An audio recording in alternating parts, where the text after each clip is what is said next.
Hey everyone, welcome to my channel. I'm Patrick Novotny, and I'm going to be bringing you another how to fold a pocket square video. And if that's the kind of thing you like, then please subscribe, and don't forget to check out my full playlist of pocket square folding videos. Hey, in this video I'm going to be showing you how to do the Spartan fold. So the Spartan fold's pretty easy. Lay out your pocket squares. The first one, you're just going to fold it down in half. So this is the part that's going to be in your pocket square. So I want to fold the back onto itself into about thirds,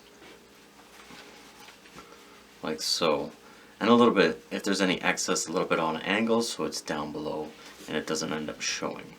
And then the other part that's going to be down the middle, you just want to fold it down enough times so it's narrow enough,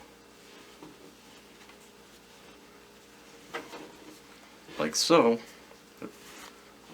over, and then put half and half or halfway up your pocket square. You're going to fold it down in the middle, and you can adjust that sizing that you want. I would hold that together either with like a tie clip and then maybe a safety pin through your jacket to hold it in place so it doesn't move around or come undone.